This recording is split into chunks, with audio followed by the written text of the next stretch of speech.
এছে বিয়লিৰ হেডলাইন্স ষ্টুডিঅ'ত মই জয়ন্ত মাধৱ গোস্বামী আৰম্ভণিতে এটা ব্ৰেকিং নিউজ বঙাইগাঁও জিলাৰ মানিকপুৰ আৰক্ষী থানাৰ অন্তৰ্গত ২ নম্বৰ বাছবাৰীত নিতৌ উলংঘা কৰিছে লকডাউন নিয়মিতভাৱে চলি আছে হাট বজাৰ কালৈকো কোনো ভ্ৰুক্ষেপ নাই আৰক্ষী বজাৰত উপস্থিত হলে দৌৰি দৌৰি পলাই এই সকল লোকে আৰক্ষীক লকডাউন উলংঘাকাৰীৰ বিৰুদ্ধে কঠোৰ ব্যৱস্থা গ্ৰহণ কৰাৰ দাবী জনোৱা হৈছে আৰু সেই অনুসৰি আৰক্ষী বৰ্তমান কঠোৰ হৈছে এনে আইন উলংঘাকাৰীৰ বিৰুদ্ধে কিন্তু ধাৰাবাহিকভাৱে বাছবাৰীত উলংঘন হৈছে লকডাউনৰ নীতি বঙাইগাঁও জিলাৰ মানিকপুৰ আৰক্ষী থানাৰ অন্তৰ্গত ২ নম্বৰ বাছবাৰীত নিতৌ উলংঘন কৰা হৈছে লকডাউন নিয়মিতভাৱে চলি আছে হাট বজাৰ কালৈকো কোনো ভ্ৰুক্ষেপ নাই আৰক্ষী বজাৰত উপস্থিত হলে দৌৰি দৌৰি পলায়ন কৰে লোকসকলে আৰু আৰক্ষীক ইতিমধ্যে লকডাউন উলংঘাকাৰীৰ বিৰুদ্ধে কঠোৰ হ'বলৈ নিৰ্দেশ দিয়া হৈছে আৰু সেই নিৰ্দেশনা অনুসৰি তীব্ৰতৰ কৰি তোলা হৈছে আইন উলংঘাকাৰীৰ বিৰুদ্ধে অভিযান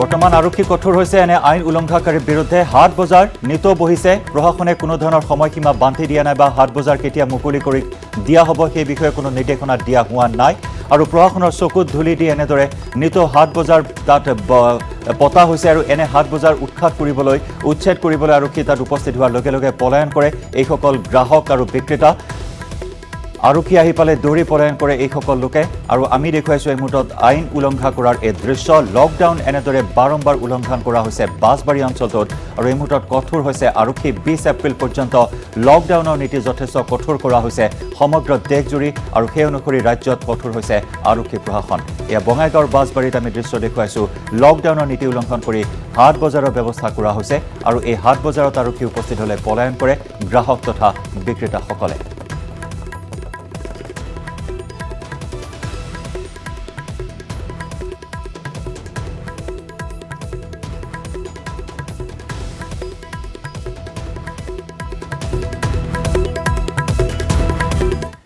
আৰু ইফালে পাঠশালাটো ফ্লপ শ্ব'ত পৰিণত হ'ল লকডাউন এফালে তলাবন্ধৰ বাবে কঠোৰ হৈছে প্ৰশাসন আৰু আনফালে পাঠশালাত বজাৰ সদৃশ পৰিৱেশ পাঠশালাৰ ৰাজপথত বিভিন্ন অজুহাত দেখুৱাই হকে বিহকে বাইক চাইকেল লৈ বহু মানুহ ওলাই অহা পৰিলক্ষিত হয় দ্বিতীয় পৰ্যায়ৰ লকডাউনৰ সময়ত ২০ এপ্ৰিললৈ আৰক্ষী প্ৰশাসন যথেষ্ট কঠোৰ হৈ পৰাৰ সময়তেই বজালী মহকুমা প্ৰশাসন আৰু আৰক্ষী প্ৰশাসনৰ নিৰ্বিকাৰ ভূমিকা পৰিলক্ষিত হয় আৰু আৰক্ষী প্ৰশাসনৰ এনে নিৰ্লিপ্ত ভূমিকাৰ সুযোগ গ্ৰহণ কৰিছে একাংশই বজাৰ সদৃশ পৰিৱেশ কোনোবাই চাইকেল লৈ ওলাই আহিছে কোনোবাই বাইক লৈ ওলাই আহিছে কোনোবাই আকৌ চাৰিচকীয়া বাহন লৈ ওলাই আহিছে হকে বিহকে এই সকল লোক ওলাই আহিছে কিন্তু এই সকল লোকক নিয়ন্ত্ৰণ কৰিবলৈ আৰক্ষীৰ কোনো তৎপৰতা পৰিলক্ষিত হোৱা নাই আৰু যাৰ পৰিপ্ৰেক্ষিতত পাঠশালাত এক প্ৰকাৰ ফ্লপ শ্ব'ত পৰিণত হৈছে লকডাউন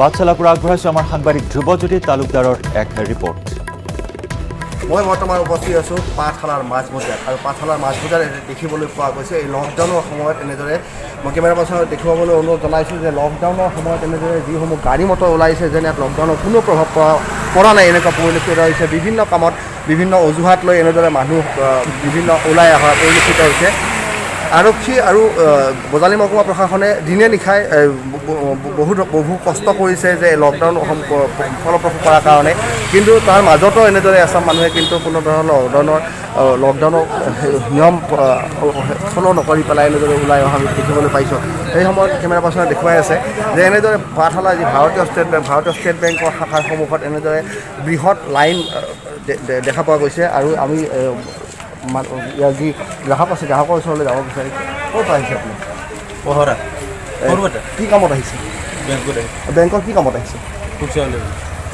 ATM-ত নাই নেকি ATM-ত পইচা নাই ATM-ত কিমান দিন ধৰি পইচা নাই এসপ্তাহমান ধৰি পাই নাই সৰুপেটাত নাই ভৱানীপুৰত নাই আপোনাৰ পাঠশালাটো নাই বহুতে ঘূৰিয়ে হয় ATM-ত ধন নথকাৰ কাৰণে এনেদৰে বৃহৎ লাইন দেখিবলৈ পোৱা গৈছে যে ভাৰতীয় ষ্টেট বেংক শাখাৰ যিসমূহ ATM আছে ATM-ত তেওঁলোকে মানে যি পৰ্যাপ্ত পৰিমাণৰ ধন যি ভৰাই নোথোৱাৰ কাৰণে এনে সমস্যা দেখিবলৈ পোৱা গৈছে আৰু এই সময়ত দেখুৱাবলৈ জনাইছোঁ যে এনেদৰে বিভিন্ন কামত এনেদৰে যান বাহনসমূহ ওলাই অহা পৰিলক্ষিত হৈছে যে এই যি স্থান এই যি পাঠশালাৰ যি মাজমজিয়াত আৰক্ষীয়ে যথেষ্ট কষ্ট কৰিছে বা প্ৰশাসনে যথেষ্ট কষ্ট কৰিছে কিন্তু তৎসত্ত্বেও যেন এইসকল যিসকল ব্যক্তি ওলাই আহিছে যে পাছবুক আপডেট কৰাৰ পৰাকে আদি কৰি বিভিন্ন কামত এনেদৰে ওলাই অহা পৰিলক্ষিত হৈছে আৰু এগৰাকী গ্ৰাহকৰ ওচৰলৈ যাব বিচাৰিছোঁ। দাদা ক'ৰ পৰা আহিছে? অনুপম নিৰ্মাণ কি কামত আহিছে? চেলাৰী পে'মেণ্টৰ কাৰণে চেলাৰী পে'মেণ্ট ATM-ত নাই নেকি এইটো? ATM-ত নহয়, এতিয়া আপুনি ষ্টাফ চেলাৰীখিনি যিখিনি থাকে সেইখিনি ডাইৰেক্ট আপোনাৰ বেংকত থৈ দিব। আৰু এজন গ্ৰাহক আছে, তেওঁ ক'ৰ পৰা আহিছে আমি জানিবলৈ বিচাৰিছোঁ। ক'ৰ পৰা আহিছে? কি কামত আহিছে? ATM-ত পইচা নাই নেকি?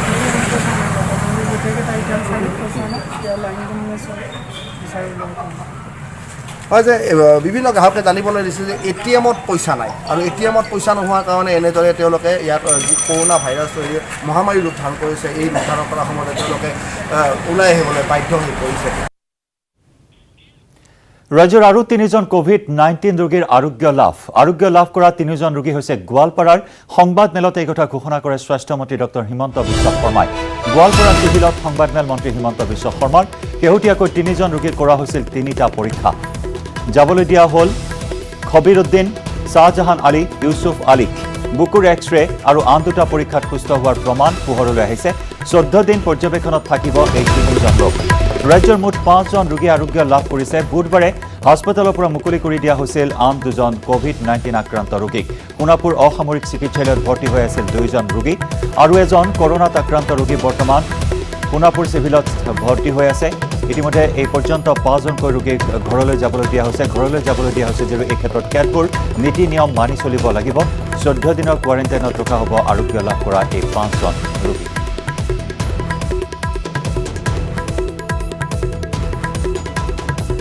ভাল খবৰ, এই পৰ্যন্ত ৰাজ্যখনত 32জনকৈ COVID-19 আক্ৰান্ত ৰোগীয়ে 5জনে আৰোগ্য লাভ কৰিবলৈ সক্ষম হৈছে। অতি শীঘ্ৰে বাকীসকলেও আৰোগ্য লাভ কৰিব বুলি মন্ত্ৰী হিমন্ত বিশ্ব শৰ্মাই সদৰি কৰিছে।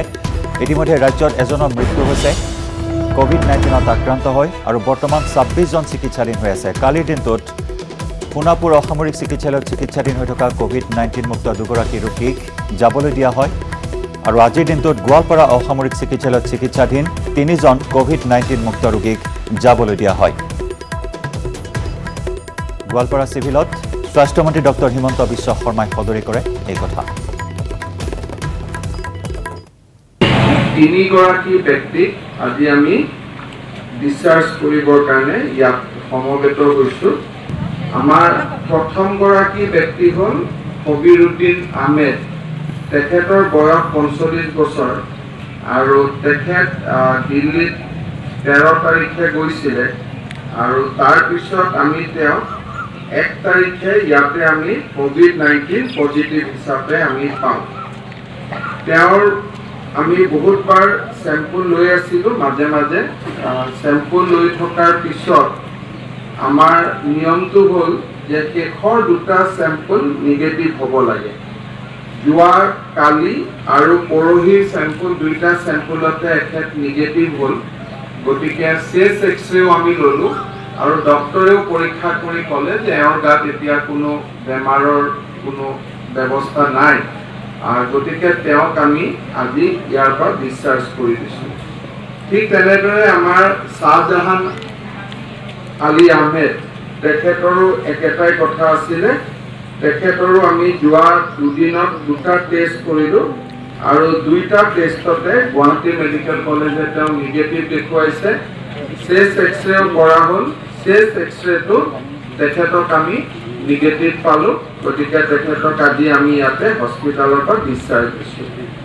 তাৰপিছত আমাৰ ইউছুফ আলী আমাৰ সৰু ল'ৰাটো দেখিছে 18 বছৰৰ, তেখেতো পজিটিভ হৈছিলে, আৰু বৰ্তমান 2টা টেষ্টতে তেওঁ নিগেটিভ হ'ল। চেষ্ট এক্সৰে কৰিলে, চেষ্ট এক্সৰে কৰাটো তেওঁৰ গাত কোনো ধৰণৰ বেমাৰৰ আৰু চিন নাই।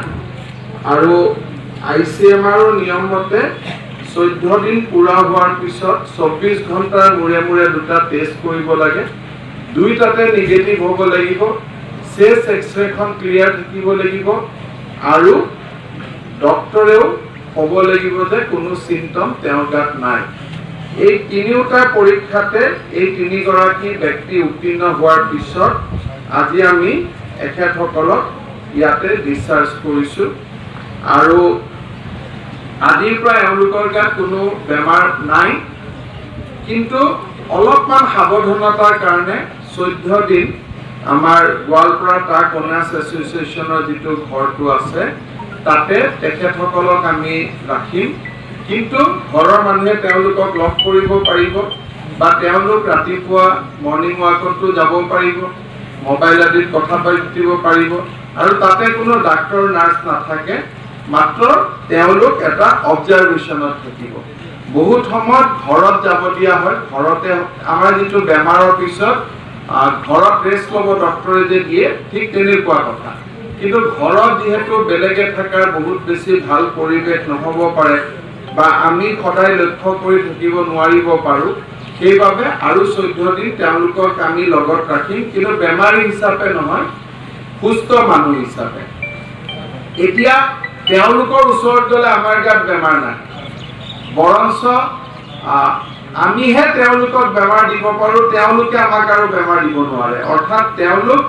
100% সুস্থ বুলি কয় বেলেগ বেমাৰৰ দৰে ইয়াত কোনো চিন থাকি নাযায় বা ইয়াত কোনো এনেকুৱা নহয় যে আকৌ হ'ব পাৰে নেকি কিবা চিন থাকি নাযায় নতুনকৈ যদি আৰু ক'ৰবাত গৈ কাৰোবাক লগ পায় এইটো বেলেগ কথা কিন্তু এই যাত্ৰাত যিটো সুস্থ হ'ল মানে সুস্থ হ'ল এতিয়া আৰু কোনো বোলে এওঁৰ বেমাৰ হৈছে ওচৰত নাযাওঁ সেইবিলাক এতিয়া একো নাই পৰৱৰ্তী অংশলৈ যোৱাৰ পূৰ্বে বিয়লিৰ হেডলাইনছত লৈছোঁ এটি সমগ্ৰ দেশৰ কৰোনা সংক্ৰমণৰ হটস্পট ৰেড জোন হিচাপে চিহ্নিত কৰা হৈছে মুঠ 170খন জিলা আনহাতে তীক্ষ্ণ নজৰত ৰখা হ'ব 207খন জিলা বুধবাৰে স্বাস্থ্য মন্ত্ৰণালয়ে সংবাদমেলযোগে সদৰি কৰে এই তথ্য কেবিনেট সচিবে দেশৰ সকলো হটস্পট থকা ৰাজ্য আৰু জিলাসমূহৰ মুখ্য সচিব ডিজিপি স্বাস্থ্য সচিব জিলাধিকাৰী আৰক্ষী অধীক্ষক নগৰ নিগম আয়ুক্ত আৰু মুখ্য স্বাস্থ্য বিষয়াৰ সৈতে ভিডিঅ' কনফাৰেন্সিঙৰ জৰিয়তে আলোচনা কৰে আৰু সকলোকে এই ক্ষেত্ৰত তৎপৰতাৰে ৰণকৌশল প্ৰস্তুত কৰিবলৈ আহ্বান জনোৱা হয় 5খন জিলা হটস্পট ৰেড জোন হিচাপে চিহ্নিত হৈছে নলবাৰী গোলাঘাট মৰিগাঁও গোৱালপাৰা আৰু ধুবুৰী এই 5খন জিলা ৰেড জোনৰ তালিকাত অন্তৰ্ভুক্ত হৈছে আৰু দেশৰ মুঠ 736খন জিলাৰ 170খন জিলাক ৰেড জোন হিচাপে চিহ্নিত কৰা হৈছে এই 170খন ৰেড জোন জিলাৰ ভিতৰত অন্তৰ্ভুক্ত হৈছে অসমৰ এই 5খনকৈ জিলা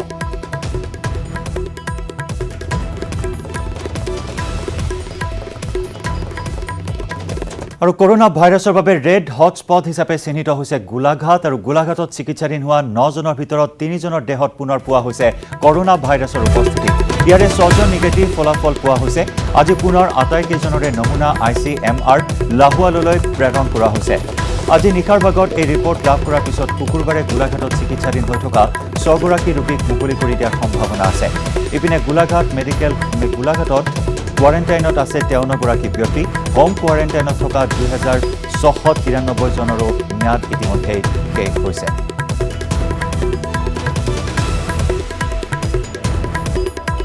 নজন যি পজিটিভ ৰোগী হৈছিলে আমাৰ গোলাঘাটত তেওঁলোকক 1 তাৰিখৰ পৰা আমাৰ হস্পিটেলত এডমিশ্যন দি ৰখা হৈছিলে এজ পাৰ গাইডলাইন 14 দিনৰ দিনাখন তেওঁলোকৰ প্ৰথম চেম্পলটো কালেক্ট কৰি আমি পৰীক্ষা কৰিব লাগে সেইমতে আমি তেওঁলোকক কালেক্ট কৰি আমি যোৰহাটলৈ পঠাইছিলোঁ যোৰহাটৰ পৰা আটাইকেইটা নিগেটিভ আহিছিলে তাৰ পিছদিনা 24 ঘণ্টাৰ পাছত আকৌ ছেকেণ্ড চেম্পলটো পঠালত আমাৰ 3জন ৰোগীৰ পজিটিভ আহিলে 5জনৰ নিগেটিভ আহিলে এজনৰ ইনকনক্লুচিভ আহিলে আজি আকৌ আমি সেই ওপৰৰ পৰা আমাৰ ডিৰেকশ্যন আহিলে যে আটাইকেইজন ৰোগীৰে চেম্পল কালেক্ট কৰি এইবাৰ আমাক ডিব্ৰুগড়ৰ ICMRলৈ পঠাবলৈ নিৰ্দেশ দিছে আৰু সেই মৰ্মে আমি এতিয়া চেম্পল কালেক্ট কৰি আছোঁ আৰু খুব কম সময়ৰ ভিতৰতে আমি এইটো লাহোৱাললৈ পঠাম আজিয়ে পাই যাম আজি ৰাতি আমি ৰিজাল্ট পাই যাম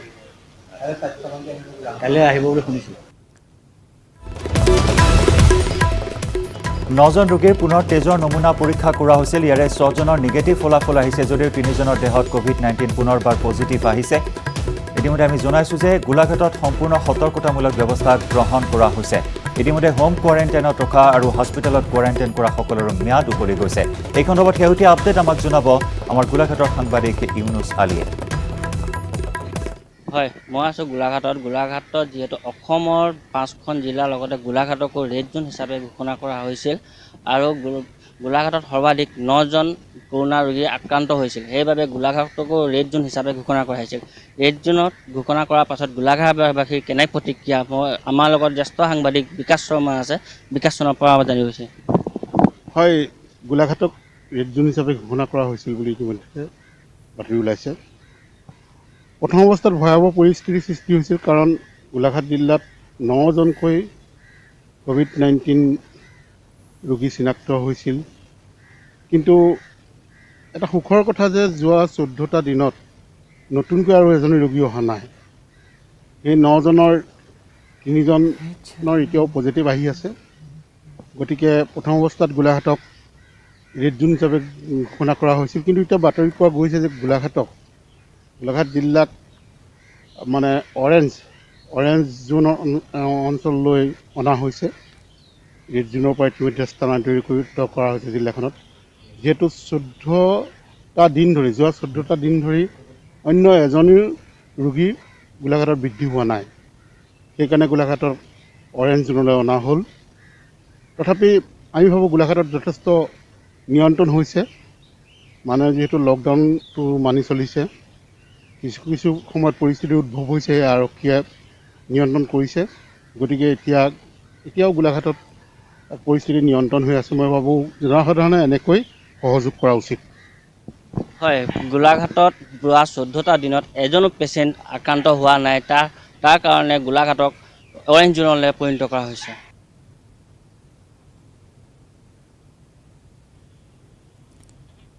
আৰু COVID-19 হটস্পট হিচাপে চিহ্নিত হৈছে মৰিগাঁও জিলাও। আৰু মৰিগাঁও জিলাত 4জনকৈ লোকৰ দেহত কৰোনা ভাইৰাছ ধৰা পৰিছিল।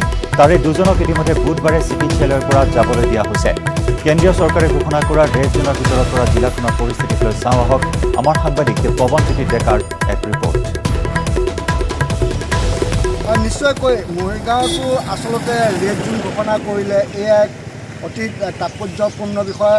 অসমৰ 5খন জিলাক আচলতে ৰেড জোনত চিহ্নিত কৰিছে। আৰু এই যি কৰোনা আতংক, এই কৰোনা আতংকই মৰিগাঁও জিলাতো এক প্ৰতিক্ৰিয়া সৃষ্টি হৈছে। কাৰণ মৰিগাঁও জিলাক ইতিমধ্যে চৰকাৰে ৰেড জোন হিচাপে ঘোষণা কৰিছে। আৰু আমি এতিয়া লকডাউন চলি আছে, লকডাউনৰ সমূহ দৃশ্য আমি নিউজ 18 অসম নৰ্থ ইষ্টৰ দৰ্শকক দেখাবলৈ চেষ্টা কৰিছোঁ। আৰক্ষীসকলেও নিজৰ কৰ্তব্যত তেখেতসকল ব্যস্ত হৈ আছে। 2এখন জৰুৰী বাহনৰ বাদে ইয়াত বাহনৰ চলাচল সম্পূৰ্ণৰূপে বন্ধ হৈ আছে। আৰু এই সমগ্ৰ দৃশ্য মৰিগাঁও আমি দেখাবলৈ চেষ্টা কৰিছোঁ।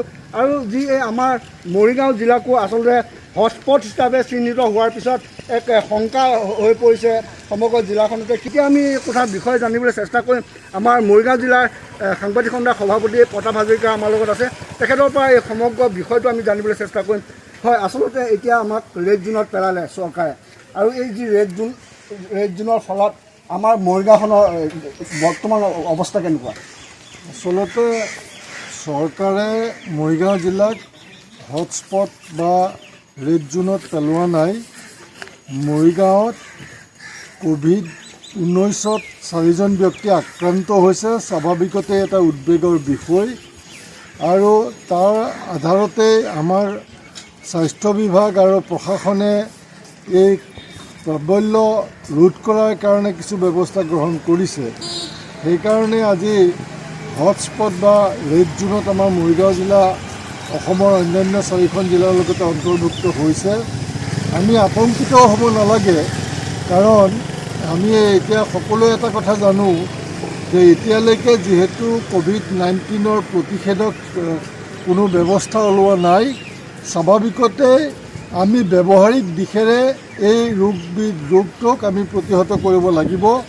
সেইকাৰণে সমগ্ৰ বিশ্বৰ, আমাৰ দেশৰ, আমাৰ ৰাজ্যখনৰ চিকিৎসকসকলে নিৰ্ধাৰণ কৰা নীতি নিৰ্দেশনাসমূহ আমাৰ ৰাইজে মানি চলিব লাগিব।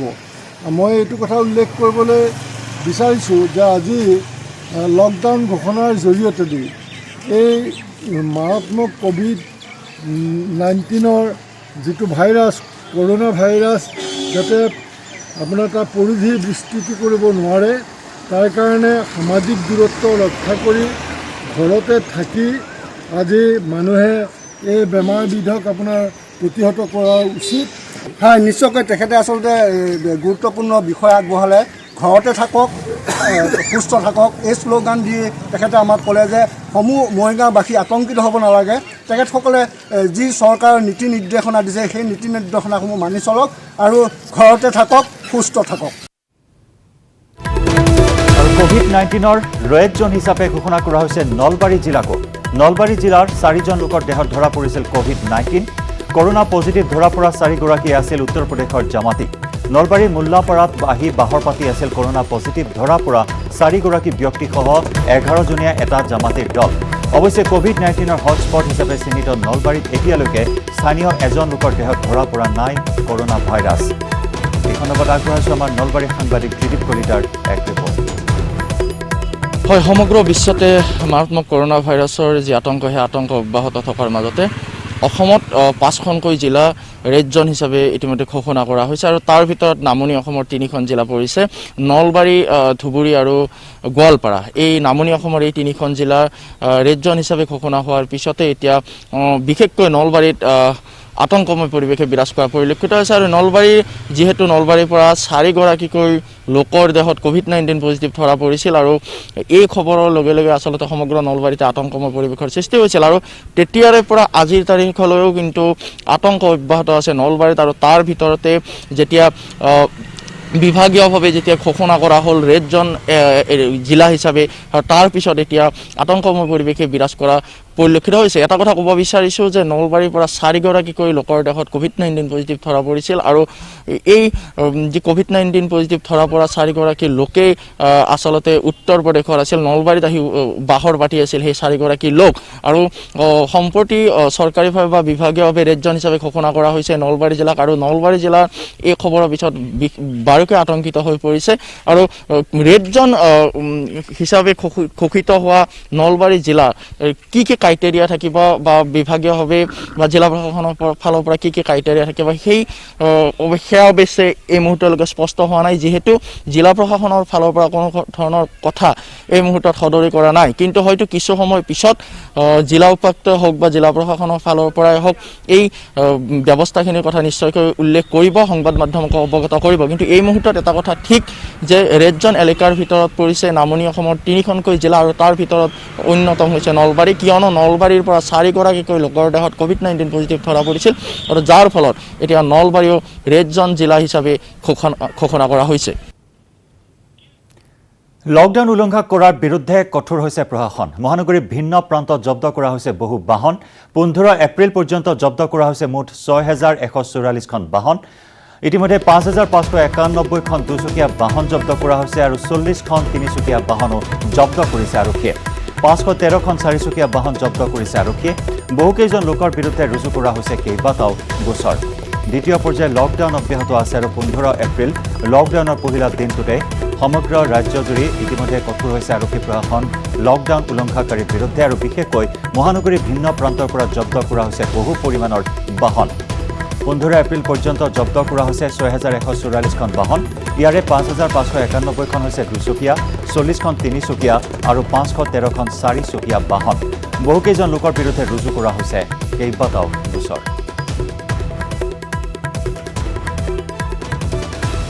আৰু দ্বিতীয় পৰ্যায়ৰ লকডাউনৰ আজি হৈছে দ্বিতীয়টো দিন। লকডাউন অমান্যকাৰীসকলৰ বিৰুদ্ধে আজিও অধিক কঠোৰ হৈছে মহানগৰ আৰক্ষী।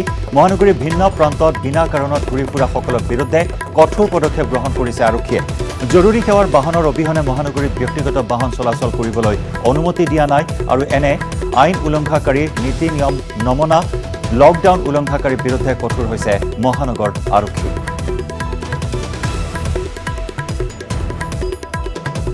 আৰু আৰক্ষীৰ অভিযান সন্দৰ্ভত আমাৰ সতীৰ্থ সাংবাদিক হীৰকজ্যোতি মালাকৰৰ এক ৰিপৰ্ট আগবঢ়াইছোঁ। যিহেতু পূৰ্বতকৈ কঠোৰ হোৱা পৰিলক্ষিত হৈছে আৰক্ষী আৰু প্ৰশাসন, আৰু মই যিহেতু ABC পইণ্টত উপস্থিত আছোঁ আৰু ABC পইণ্টত মোৰ সতীৰ্থ সাংবাদিক অঞ্জনে দেখাব এনেদৰে যিবোৰ দুচকীয়া আৰু চাৰিচকীয়া বাহন আছে সেই দুচকীয়া আৰু চাৰিচকীয়া বাহনসমূহ তন্নতন্নকৈ পৰীক্ষা কৰা হৈছে। যিহেতু কালি সংবাদ মাধ্যমত ইতিমধ্যে স্পষ্ট কৰি দিছে DGP ভাস্কৰজ্যোতি মহন্ত যে কোনো ধৰণৰ প্ৰাইভেট গাড়ী বা ব্যক্তিগত যিবোৰ গাড়ী আছে সেই গাড়ীবোৰ উলিয়াব নোৱাৰিব, কিন্তু কেৱল যিবোৰ জৰুৰীকালীন সেৱাত ব্যৱহাৰ কৰা যিবোৰ গাড়ী আছে সাংবাদিক ক্ষেত্ৰতে হওক বা ইমাৰ্জেঞ্চি যিবোৰ ক্ষেত্ৰত বা মেডিকেল ক্ষেত্ৰতে হওক সেই গাড়ীসমূহে উলিয়াব পাৰিব। আৰু এই মুহূৰ্তত দেখিছে আপুনি যিহেতু মই ABC পইণ্টৰ পৰিৱেশ দেখাই আছোঁ আৰু যিহেতু আৰক্ষী আৰু প্ৰশাসনে ইয়াত সকলো তন্নতন্নকৈ পৰীক্ষা কৰিছে আৰু সকলোবোৰ দিশ চোৱা চিতা হৈছে, যিহেতু যাতে কোনো এখন গাড়ীয়ে যাতে ব্যক্তিগত গাড়ী ওলাব নোৱাৰে তাৰ প্ৰতি লক্ষ্য ৰাখি এনেধৰণৰ ব্যৱস্থা গ্ৰহণ কৰা পৰিলক্ষিত হৈছে। আৰু মই ক'ব বিচাৰিম যে এইবাৰ যোৱা 5টা দিন আজিৰ পৰা 20 তাৰিখলৈকে পূৰ্বতকৈ কঠোৰ পদক্ষেপ গ্ৰহণ কৰিব আৰক্ষী। আৰু যিসকল জৰুৰীকালীন সেৱাৰ লগত জড়িত যিসকল লোক আছে সেই লোকসকলৰ আই কাৰ্ড থাকিব লাগিব। আই কাৰ্ড থাকিলেহে তেওঁলোকক যাব দিয়া হ'ব বা বাহন যাব দিয়া হ'ব। আৰু পূৰ্বতকৈ যিহেতু প্ৰথম পৰ্যায়ৰ লকডাউনত যিহেতু দেখিবলৈ পোৱা গৈছিল যে কঠোৰ হৈছিল, কিন্তু তাতোতকৈ এইবাৰ দ্বিতীয় পৰ্যায়ৰ লকডাউনত অধিক কঠোৰ হোৱা দেখিবলৈ পোৱা গৈছে। আৰু আজি যিহেতু পুৱাৰ ভাগৰ পৰা আজি যিহেতু বৃহস্পতিবাৰৰ পুৱাৰ ভাগৰ পৰা গুৱাহাটী মহানগৰীৰ বিভিন্ন ক্ষেত্ৰত যদি আপুনি চাই বা বিভিন্ন স্থানত যদি আপুনি যায় তেন্তে দেখিব যে বিভিন্ন স্থানত এনেদৰেই আৰক্ষীয়ে তন্নকৈ পৰীক্ষা কৰিছে। আৰু মই যিহেতু আৰক্ষী লোকসকল আছে তেওঁলোকৰ সৈতে মই কথা পাতিম। চেকিং কেনেকুৱা চলিছে? আজি পূৰ্বতকৈ কঠোৰ হৈছে নেকি? পূৰ্বতকৈ বহুত কঠোৰ হোৱা হৈছে। মানুহবিলাক আগত আগজাননী দিয়া হৈছিলে যেন আপোনালোকে সতৰ্ক থাকিব। প্ৰত্যেকক বুজাবৰ কাৰণে আমি পুৱাৰ পৰা লাগি আছোঁ, বুজাবৰ কাৰণে। প্ৰত্যেকটো আগৰ পৰা অলপ কমিছে, মানুহবিলাক বুজা হ'ল। এতিয়া যিখিনি গতিবিধি গম পোৱা গ'ল, এইটো কাৰণে বহুত আগৰ পৰা কমা। পৰ্যায়ৰ লকডাউন যিহেতু আৰক্ষী প্ৰশাসনে স্পষ্টকৈ কৈছে যে অধিক কঠোৰ হ'ব বুলি কৈছে। এই মুহূৰ্তত আপোনালোকে ব্যক্তিগত বাহনবোৰ যিবোৰ নচলিব বুলি কৈছে, ব্যক্তিগত বাহন কোনো এনেধৰণৰ বাহন ইয়াত দেখিছে নে ৰাজপথ? ব্যক্তিগত বাহনবিলাক যিখিনি আছে জেনুইন আছে। কোনোবা ডক্টৰৰ তাতে পেচেণ্ট হিচাপত লৈ গৈছে, সিহঁতৰ জেনুইনবিলাক লোৱা আছে, যিবিলাক গুডছ কেৰিয়াৰ এইবিলাক যাব। তাৰ বাহিৰত যিখিনি আছে এতিয়ালৈকে বৰ্তমানলৈকে একো এনেই ঘূৰা ফিৰা কোনো গাড়ী এতিয়ালৈকে পোৱা নাই। প্ৰথম পৰ্যায়ৰ পৰা আজি যিহেতু লকডাউনৰ দ্বিতীয় পৰ্যায়ৰ লকডাউনৰ দ্বিতীয় দিন, কিন্তু তাৰ পূৰ্বে প্ৰথম অৱস্থাৰ পৰা চাব যে লকডাউনৰ আজি 23টা দিন হ'ল। এই 23টা দিনত কিমানমান বাহন আপোনালোকে জব্দ কৰা হৈছে? এইটো আমাৰ থানাতে জব্দ কৰা হৈছে 20-25খনমান গাড়ী জব্দ কৰা হৈছে। থাকিল আৰু এয়া আছিল মহানগৰ আৰক্ষী যিহেতু ট্ৰেফিকসকল। আৰু ইতিমধ্যে দেখিছে যে গুৱাহাটী মহানগৰ ABC পইণ্টত যিসমূহ বাহন আছে সেই বাহনসমূহ তন্নকৈ পৰীক্ষা কৰা হৈছে। লগতেই যিবোৰ ব্যক্তিগত বাহন সেইবোৰ বাহন কোনো ধৰণৰ যাব দিয়া হোৱা নাই, কিন্তু ব্যক্তিগত বাহনৰ ওপৰত যিবোৰ জৰুৰীকালীন সেৱাৰ লগত জড়িত যিবোৰ বাহন সেই বাহনসমূহৰ এচেঞ্চিয়েল যিবোৰ ছাৰ্ভিচ সেই ছাৰ্ভিচসমূহৰ বাহনসমূহ যাব দিয়া হৈছে। আৰু মই এইখিনিতে ক'ব বিচাৰিম যে হায়দৰাবাদত যিহেতু দ্বিতীয় পৰ্যায়ৰ লকডাউনৰ প্ৰথমটো দিনতে 20,000 অধিক বাহন জব্দ কৰা হৈছিল, ব্যক্তিগত বাহন। আৰু তাৰ পৰিলক্ষিতত দেখিব পোৱা গৈছিল যে এক হাহাকাৰ অৱস্থাৰ সৃষ্টি হৈছিল। আৰু ঠিক একেদৰে গুৱাহাটী মহানগৰী আজি একো ব্যক্তিগত বাহন চলিব দিয়া নাই। যিবোৰ ইমাৰ্জেঞ্চি ছাৰ্ভিচ বা এচেঞ্চিয়েল ছাৰ্ভিচ সেই ছাৰ্ভিচৰ বাহনসমূহে যাবলৈ দিয়া হৈছে। আৰু যিবোৰ বাহনৰ ব্যক্তিগত বাহন যদি ৰাজপথত চলে তেন্তে কঠোৰ ব্যৱস্থা গ্ৰহণ কৰা দেখিবলৈ পোৱা গৈছে। খবৰৰ ধাৰা অব্যাহত থাকিব। বিয়লিৰ হেডলাইনছত পুনৰ সময় হৈছে আন এটি চমু বাণিজ্যিক বিৰতিৰ।